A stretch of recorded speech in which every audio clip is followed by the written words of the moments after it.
I'm going to address one of the questions that one of our learners has regarding eligibility to teach certain units. Now, the question is that I'm upgrading my Certificate 3 in Floristry to the latest award. I am already qualified, but my certificate is from 2008. There are a lot of units which have been deleted, and some are equivalent to current units, but almost 50% need to be either redo or apply RPL. And also, Lauren's about to start her Certificate 4 in Floristry and is just curious whether the Certificate 4 will enable her to train and assess the Certificate 3. These are very valid questions, and I don't have a straightforward answer for them. So I've opened up the training package details for Floristry, and we definitely need to maintain our currency, and also in doing so we need to know, well, which qualifications are the most current, and it sounds like that Lauren is doing exactly that, which is great. So I'm going to just open up the Certificate 3 here in Floristry, and we have the 2015 version. That's when it was updated. And as we can see, when we're going down, we will see that there is a description, entry requirements, and packaging rules. 21 units all up. So there's quite a few there. The answer really to Lauren's question is yes, you do need these units of competencies because it's the most preferred way of doing it for a RTO. So the compliance manager, generally speaking, will want you to have those units of competencies because it's just easy to prove to the regulators that the RTO has hired competent, trainers and assessors. But another way to actually do it is to have a competency matrix. So your RTO may have a matrix that pretty much has the units, and then basically you would enter like, well, why do you have the equivalent experience of these units of competencies? But it's not the preferred way for an RTO to demonstrate how you have maintained those competencies in your workplace.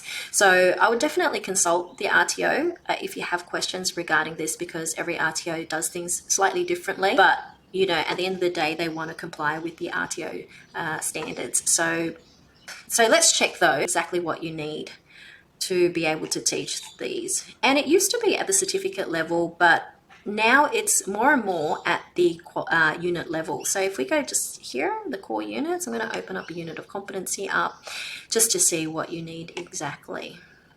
I'll move my face. Here we go. So maintain floristry tools and equipment. I can see this one here actually covers the Certificate 2 and Certificate 3 in floristry. So in which case, like sometimes, if you have this unit in that Cert 3, you would be able to teach the Cert 2 as well. But it's not always going to translate exactly that, having the Cert 4 will enable you to teach the Cert 3 in floristry. Okay, so where I want to go is the assessment conditions. And the assessor must satisfy the standards for RTO requirements and then hold a qualification or statement of attainment in floristry, which includes this unit of competency or equivalent. So that's where you were talking about before how some of the units have been deleted, others have been superseded but is equivalent, in which case then yes, because it is still equivalent, you're able to teach this unit. But if it has been superseded or deleted and it's obviously not equivalent anymore, then you will be looking to RPL as well to get that. So have worked as a florist in the industry for at least 3 years. So it doesn't specify in the last 3 years, or it's just 3 years in general. So where they have applied this unit of competency or equivalent. So I hope that makes sense to you, that everything now is really at that unit level. If you want to see whether you're able to train and assess it or not, you'd be looking at the unit level and not the qualification level. I'm just going to have a look at the Cert 4 though, just to answer your question regarding the Certificate 4 and can you teach the Cert 3 if you have the Cert 4, but I think you know what the answer is here. So let's have a look at the Cert 4.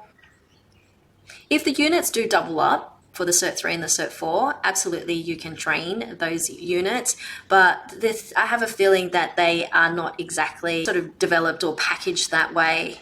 So 12 units, much less. So I'm kind of feeling like these units will be sort of at that higher level, and the core units or elective units across the Cert 3 and the Cert 4 will be different. So once again, if you do have the Cert 4, can you teach the Cert 3? Quite possibly, if you have that competency matrix and the units are actually the same but at the higher level.